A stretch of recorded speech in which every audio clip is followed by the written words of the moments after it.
că discuția asta e despre anime-uri n-a mers prea bine? Da. De. Tu erai? Erai băgat la fel? Nu. Pici. Ideea e că am observat după ce... Cine a fost ieri când vorbea cu Șii? Mai țineți minte, ieri Bușii a povestit despre un joc care se cheamă Asul Azrael.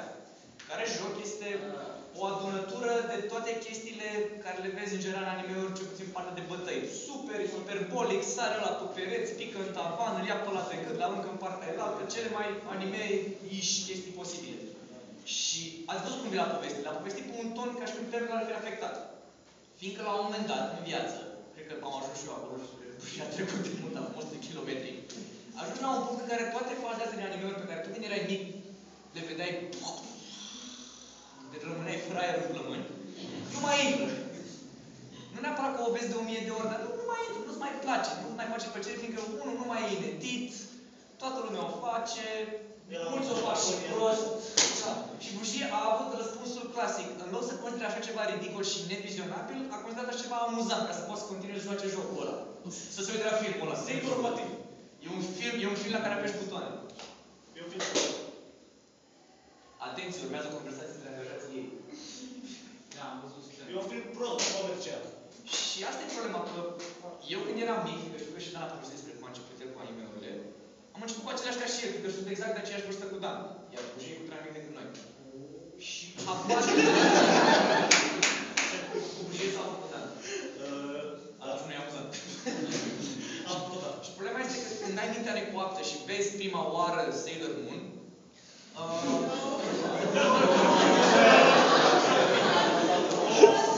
la mine Sailor Moon a fost primul recunosc. Au fost niște chestii cu roboți, dar chestiile cu roboți mi s-a părut că erau toate una singură aia cu leu, Voltron, așa, nu știu ce este.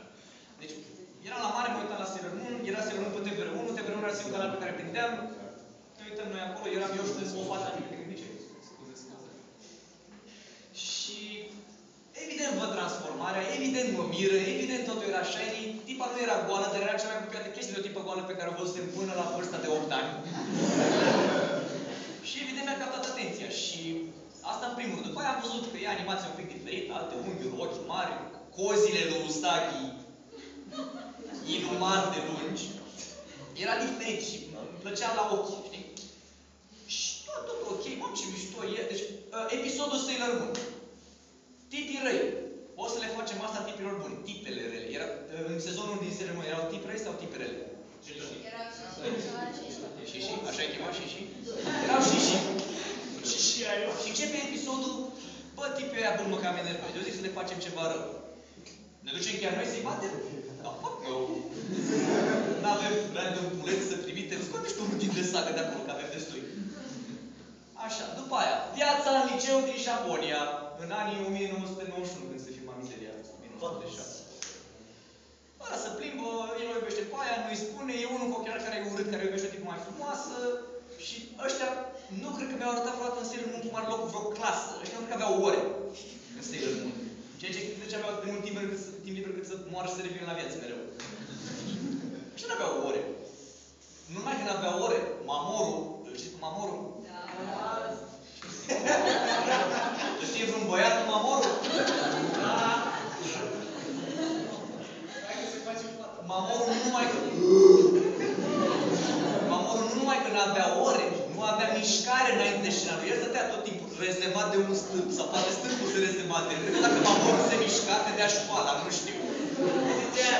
Și se treceau prin dreptul lui.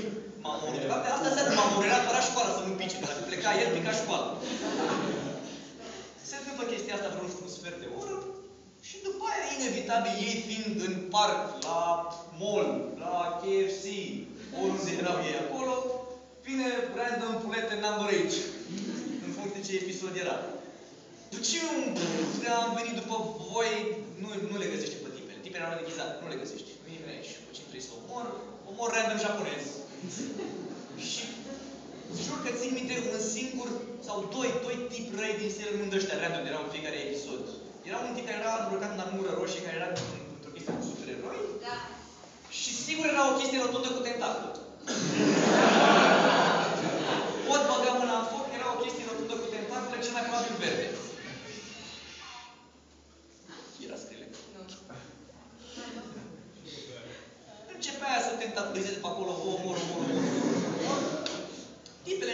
transforme și asta mă se cace mai mult pe mine la Sailor Moon, că știam că cu animațiile se pot face niște scene de luptă foarte marfă. Eu sincer de asta cu anime-uri când face acțiune cel mai mult. Însă Sailor Moon nu avea ca scop acțiunea, cât avea ca scop să țină copiii lipiți de ecran, sincer și la urmă. Era făcut să fie shiny, flashy, dar atât, nu entertaining. Și am observat după vreo 5 episoade că fiecare Sailor Mooniță avea o schemă, o chestie. Se spereau ele pe acolo, dansau, vorbeau cu tipul rău de obicei nu vorbea, așa că degeaba vorbeau în primul rând. Și tipul rău, care putea să trimis de tipii răi și mai mari, era undeva pe un stâlp și observa totul. Ia să vedem cum este bătut random culete numărul 8. He shows potential. Și la un moment dat, după ce vedea tipa că nu merge să nu facă nimic, nimicul nu era o soluție, îmi voi da schema. Și nu știu, nu mai țin minte exact cum era fiecare. Sailor Mercur avea cu balonașe, să rotea atât balonașe. Sailor Marte avea, eu zic de primul sezon, nu mai țin minte, după aia că știu că așa atâta după aia. Nu aveau două, aveau tot. Nu, la un moment dat aveau două. Una era Fireball, de încărcat la 2 și trăgea. Și după aia sezonul 2 era Mandala de foc. Nu mă enerva, că știu tot. Cum o cheamă Sailor Marte? Rei. S-au zis și pe acolo. După ce că doi băieți vorbesc despre sezonul? A, nu, Rei avea 3 atacuri, fiindcă avea atac și în forma ei de non-sailor. Arunca cu bandajul. Te exorcizez! Te exorcizez! Te exorcizez! Mă că nu i-a spus cineva în sezonul 2 măcar. Nu merge! Îți zic eu că nu merge, crede-mă, mă crezi că nu merge. Cum îți dai seama? După cei 10.000 de timp neafectați pe care n-a mers. Și evident că nimeni în afară de Usagi nu putea să omoare monstrul, că era personajul principal, și venea după aia Usagi cu ia-te mamund, o să te pedepsesc în numele lunii, ți-am tăiat preza cu el. Și ideea e că în anime-uri, mai ales în astea care erau de tip Sentai cu grupulețe care se transformau și mai departe, ei reciclau animațiile. Animația pentru atac era mereu aceeași, animația pentru transformare era mereu aceeași, în afară de când aveau, nu știu, un artefact în plus pe sfârc, o flotilă în plus sau ceva, când se mai îngradau.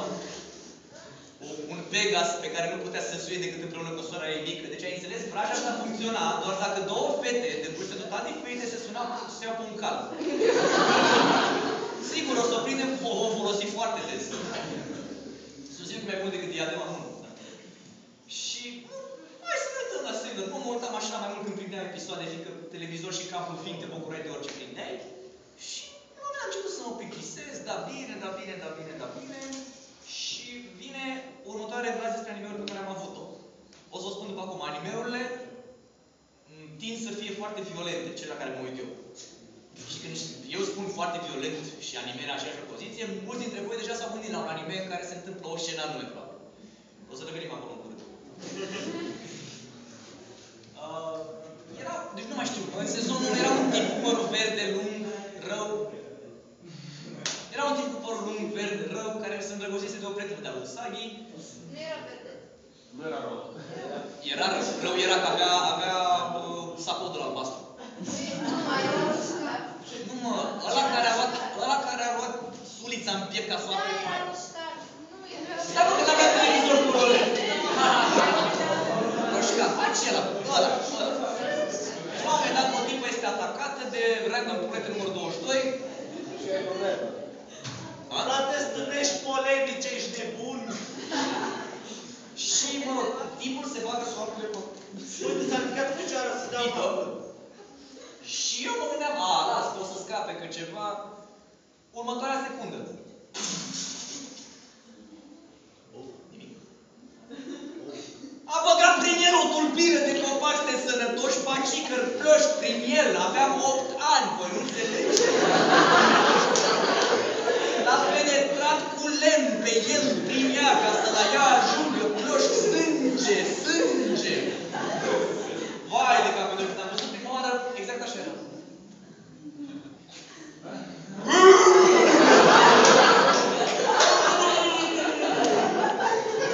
Și mă gândeam că se termină, nu mai arată mult. De unde că 10 minute stă cu cărplioși ca în el ăla. Fuck!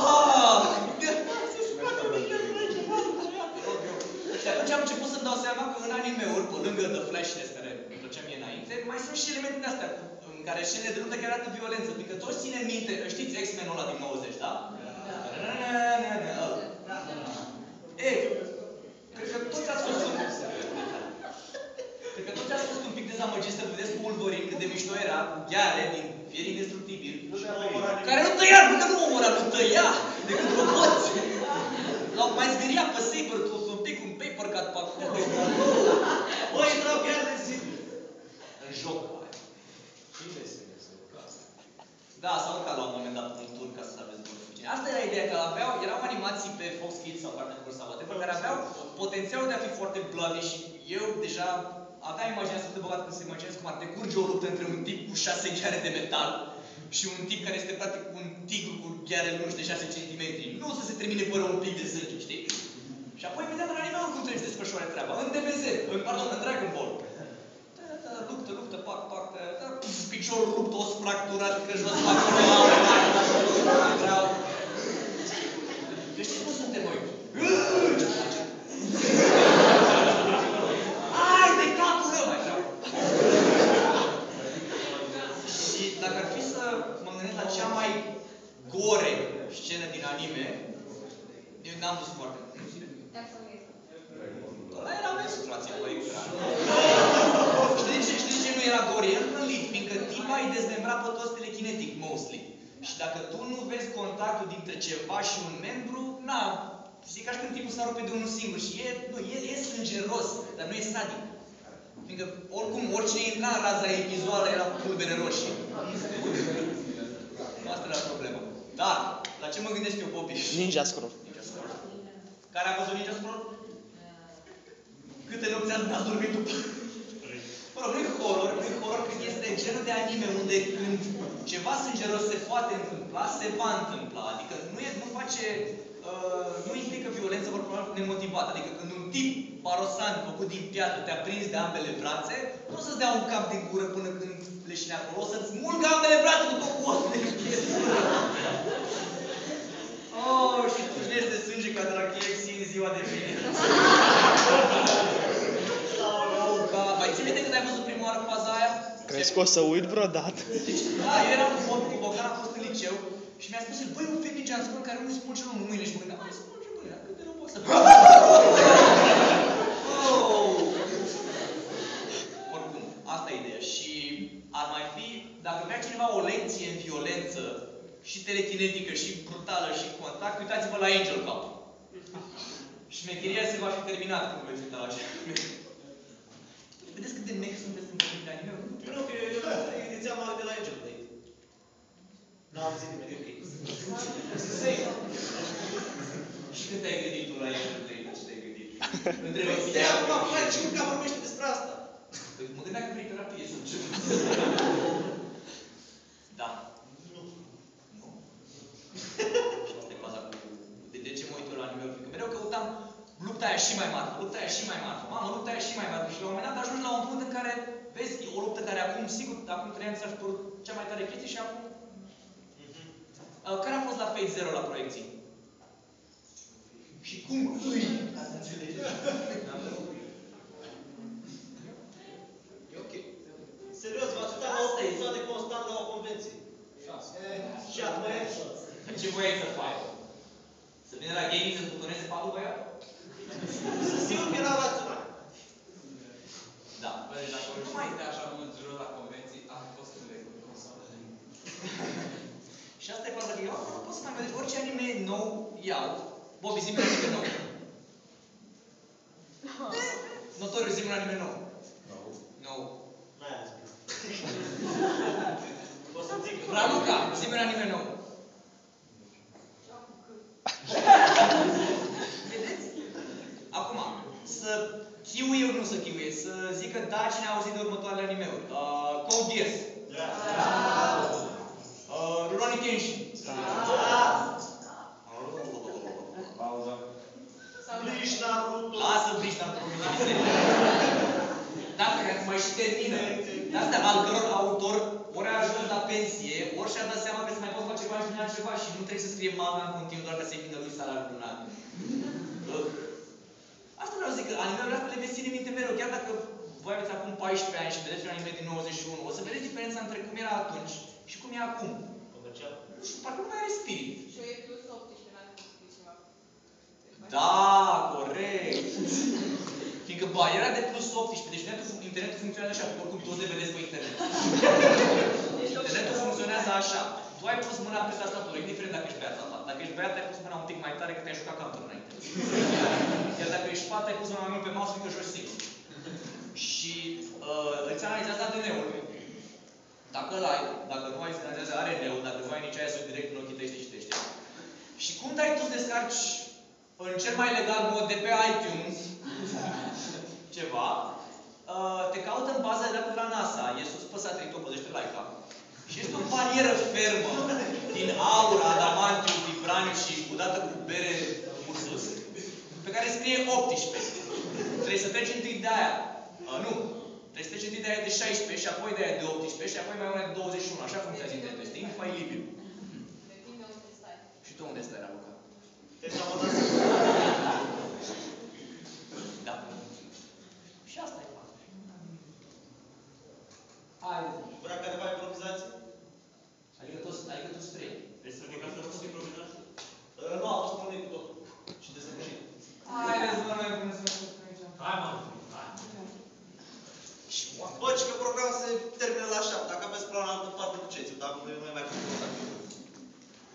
Am o cerere de la Mădălina, că ieri a lipsit când am vorbit de tipii de la Mortal Kombat. Am vorbit de Deci Mădălina, acum am pus să vorbesc așa. Voi doi confirmați tot ce spus, dar mai adăugați dacă veți adăuga. Hai, Mădălina așa, Adică Mădălina. A fost la concurs de Mortal Kombat. Și a picat, a avut ghinionul de a pica cu un tip care se oftica. Solti, dacă știi.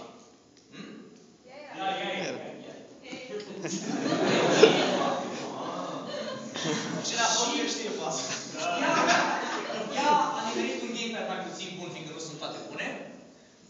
El luase gamepad-ul mai bun și el de acolo. Nu! Ești bun! Ea luase gamepad-ul bun și l-a cerut la Paper Scissors. Da, ea luase gamepad-ul bun și el a cerut la Paper Scissors. Ujie să le producem. Eu sunt tipul, tu ești Mădălina. Fraie, dacă la ea tot! Și tipul dă să-și poate, că asta e culmea. Și eu la prima dată am zis nu, deci trebuie să-i dai gamepad-ul. Eu m-am așa. Stai, nu este, trebuie să afli și tu continuarea. Când jucai cu la bătristul numărul 2. Ăla cu ochelar paniu. Ăla era Andrei. Ăla. Nu mă găsesc să rețin numele că... Erau Andrei și Alex, dar vedeți prin curs salutații. Prietena lui era în spate. Avea prieteni. Și ce zice prietena? Hai, fut-o, te las eu. Priceless! Priceless! Așa, mai vrei ceva? Ești sigur că era prietena lui? A stat lângă ea! Păi stai mă că și eu stau lângă multe fete. Nu, a sărutat după fiecare mește. Stai mă că și eu stau lângă multe fete. Ai prins și că e curvat. N-ai mai face o reclamă proastă, frate? Andrei, nu parcă. Și Alex. Hai să am mică și cred. Bă, și merg să dea baftul. Cine îl cunoaște pe Teodor Dinu din București, dacă are să vă dea bani, eu zic să renunțați la speranță. Mai bine data viitoare investiți în altceva. Mie mi-a ținut 6 luni. Ușie ție cât ți-a ținut? Acum eu n-am jucat. Acum eu n-am jumate. Dane? Tu l-ai... Dan, zic mai rău de la Datoria încă e activ. Am aflat de la ei că nu e bine să îți ceară de bani și să-i dai. Ce te m-a rugat până să cu 20 de lei, că avea nevoie de nu știu. Te rog să aflu preasă la făcut. Bun. Și zic, bă, frate, că n-am să-ți dau. Am un milion în portofel, dar nu schimb pentru ăsta. Nu că nu-i mai bine. Vezi, dăm așa ca la salariu. Și zic lui Dan. Bă, Dan, vezi că nu prea de 20 de lei. Poți să-mi pronunți? Da. Da, da. Și pe aia zic, bă, nu știu cât primește înapoi. Da, bă, eu. Vine Ted, țigara în gură. Mersi frumos, te cartează, pleacă. Stai, interjecție. Dan, l-am împrumutat banii și Ted, eu. Da, uite, ne-am lăsat și pe adresa. Cât a trecut? Cred că 3 luni. 3 luni, cred că am fi să fiecare zi săptămână. Pe mes, pe Facebook. Salut, Ted, ce mai faci? Gata, era Totul ești bine, cu banii, cu alea. Apoi când am venit de acasă în tren, la metro, salut, Ted! Salut, Ted, ce faci? și te poci micărajul ăsta băgat și Venise din Buzău și avea bani. Ted, banii! Au cât am jos, n-am venit, nu mai știu, 50. Aoleu! Și se uită. Pus în busta. Inițial mi-a zis, n-am decât 100 sau nu mai știu. Și se uită în pormoneu, fiți 50 acum. Avea 100 de 5 ori. Și mi-a dat pe ea și mi-a rămas fără bani. A plecat. Le-am zis lor, băi, am luat banii de la ten. Să mor! Achievement unlocked! Nu, că nu mai are, e ok. Asta pe așa și La mine că e activ, ai și uitat de stâng. cât timp... Are! Nu. Și bușie se bată. Ideea este următoarea. Exact când a venit Dan din Japonia, ca să le legăm un pic așa, ce te întinzi mă acolo? Ești plictisit?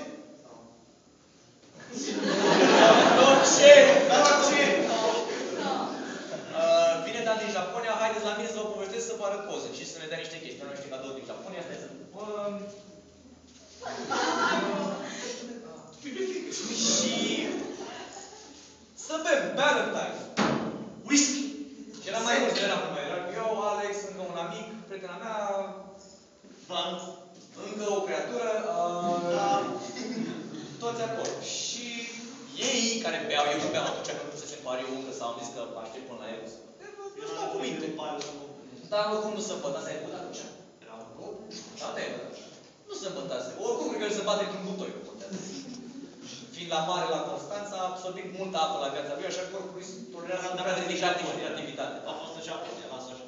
Și bem toți la parte de mine. Ne uităm la poze, râdem cu timp acolo. Eu vedeam cum și bea, dădea noroc. Cu Bogdan. Bogdan, tipul care mi-a spus, eu sunt ok acum, dar când mă voi ridica, nu voi mai fi. Și hai să plecăm acasă. Nu. Mă duc eu să duc prietena mea la cămin, ca să mai stau un pic cu ei, că era deja somn. Mă întorc. Bujie în camera no est. Unde este a bujie? Pe hol. Mă gândesc, băi, o fi rău. Posibil. Mă, asta mai amintesc, eram așa. Da. Offline-ul. Cum, că a țipat la de eram așa. Asta că ai vorbit cu... Și intru eu în cameră, mai vorbesc cu Dan și ce mai era pe acolo. Ne chicotim, mai râdem, mai ne punem melodii, mai asta trece jumătate de oră, băi, nu s-a întors. O, fi bine. S-a gândit și după Trece o oră. Bogdan încă nu se... O oră? Trece o oră. Bă, și eu fi bine. Da, drag. Deschid ușa, nu mai e pe acolo. Gata. Era la baie. La acea baie din Alien, cu tentacule în ea. Fun fact, la aceeași baie care și ăla și de-a spălat. Da, el a reușit. Și tot de cealaltă. Trece o oră jumătate, intră el înapoi în cameră. Nu știu, ai dus în față? Nu, atunci reveni și era și faci bujie! Și hai să plecăm și noi la un moment dat, eu cu Bogdan și cu bujie. Bogdan era vesel, adică era tipsy, așa, știa că e rău, dar era fix în pix, că știa că ajunge de taxiul acasă. Bujie. Și pune hanoracul, sărac. Mergem noi pe scări, lăsăm pe Dan cu bună ziua lui cu tot, coborâm cele 3 etaje, și cu vai, ieșim din cămin. Și atunci, eu vorbeam cu Bogdan că era lucid, și l-aud pe ăsta la un moment dat. Frate, mi-e rău. Prima oară a serii, eu către Bogdan. Peți ordinat. Peți-vă, doi. Mai ne plimbăm noi un pic acolo, vorbești de Bogdan că tu o să iei taxiul de acolo, eu mă întorc la cămin, totul e ok. Bujie, tu te descurci? Frate, eu vreau doar să ajung în 4 minute de cămin. Eu către Bogdan, peți ordinat. Ajungem noi la taxi, nu știu cum ne gândeam, bă, să lăsăm pe ăsta, să nu lăsăm. Bogdane, ce faci tu acolo? Întreabă Bogdan Bujie, bă, ia zi, cum facem? Frate, nu știu, du-mă la mine în cameră. Și ultima oară la acea seară, eu către Bogdan, veți-mi ordinat. E momentul ăla în care îți iei panică atât de nașpa că ești beat pentru că n-ai bani în portofel. Și acum, nu știu, ca să pentru chestia asta cu beția, se întâmplă ca unul dintre voi să fie avut o situație în care a asistat treaz la o discuție între un om beat și un fumat.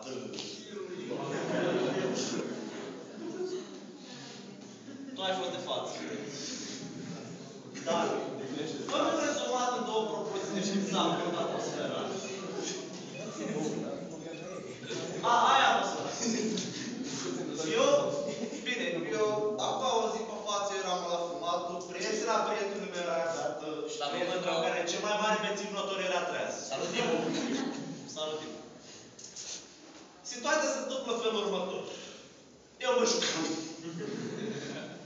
La care a fost ziua tipei și ziua tipului culmea care erau născuți în aceeași zi. Vin oamenii acasă după ce a sărbătit loc. Tipul era beat, dar nu era conștient. Vine ea, nu știe că a câștigat asta, nu ce? Aha, îl am și eu. După care, bine, se duce tipul nu știu ce, la tipul nu știu ce, nu știu ce, bine. Se duce la baie, brusc, Din nicăieri. m-a pus și râsul. Mă jucam Mass Effect așa cum era de până. Dacă era 3 la... Se așează.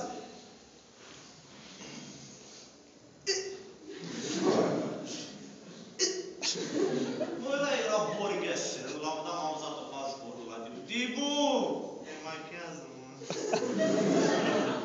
Băi, pe Dibu, al meu știță, frate. Ia de macheat. Nu ia un teanc atâta. Cred că fetele înțeleg de ce fac sublinierea asta. Un teanc atâta de șervețele de machiate. Dar nici am înțeles și după aia erau foarte subțiri și ea de ajută acum. 3, 10. Și eu... Stai așa. Nu așa! Eu după câte triste atmosfera aia, că nici mai am o semnă de ceva, după că îi spun, mă duc la masă.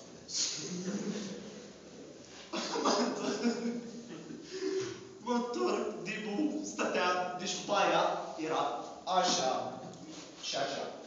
Deci eu eram aici, Max stătea aici, Dibu stătea aici. Băi, ești bine? Da. Hai să mergem de lucru, mai să mergem și de În momentul ăla mă întorc, vă văd momentul că era așa, vă văd că era așa. Și mă la ei, hai să duc aici. Dar să pot să doarmă. Nu că nu mi-e stom, mai sunt 5 minute. Cum nu ți este greu să te menajezi ceva și să vezi în momentul în care ai fumat afară ceva, găsi ceva genul. Aoleu, bujire, nu! Și era la modul că mă uit așa la ei, la un dat Dibu se duce să aducă... Ce mai folosim în afară de șervețele de machiate? Nu pentru machiaj la ochi. Apă de machiaj. Pentru fond de ten, spre exemplu. Și De- acum, Bilețe de machiaj. Poți găsi pare de machiaj să fie ok. altă chestie. Ca să știa. În timpul ăla eu făcesc locul lângă Medi. Și Medi era cât de mult, mai stătea așa. Și la un dat spun, bă, mi s-a murit nasul. Mort! Eram mort. Dar bă, cam mai puteam. Și ce pe Medi să povestească din ce a reușit să se demacheze singură și tipul spunea, bă, a trecut un sfert de oră, mai stai și minute. Nu, nu ți-ai găsit, a dat 3 ore acolo, mișcă fața mea să mor, dar nimeni în spate nu toate, dar. Așa. Și îmi zicea, bă, că am fost la concursul ăla, știi, și m-am întors pe rotele automatice.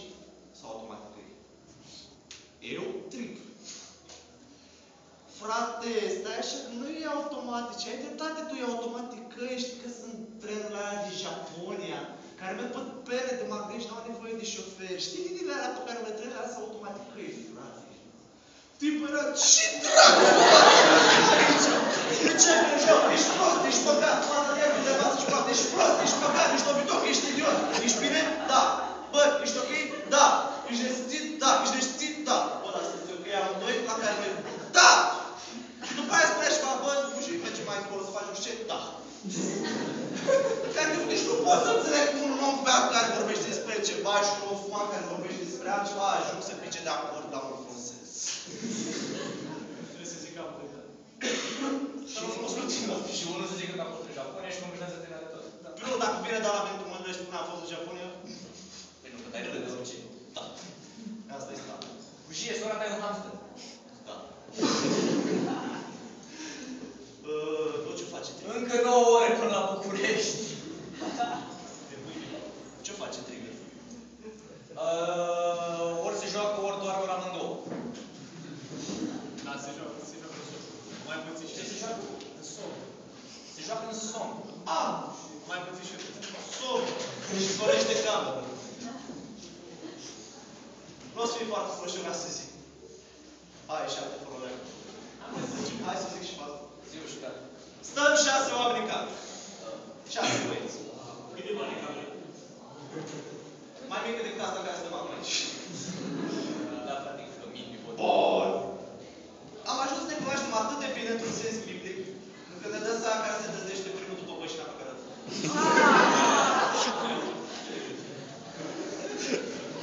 Andrei merge mai chimic, Da, Gata, nu, asta vreau să fac. Fiecare are sunătul specific. Dar mai sunt și unii fani pentru că vorbesc în somn. La modul în care diplomata să sună anul trecut. La modul în care omul stătea, dormea, și l-am dat, eu mă jucam. Și omul se trezește. Mai de mici. Vai, unde mi-a dă lege, nu? Transpirat tot, fibrilații, uitat la mine, nu? Vai, unde mi-a dă lege, nu? Câte om. Ulde.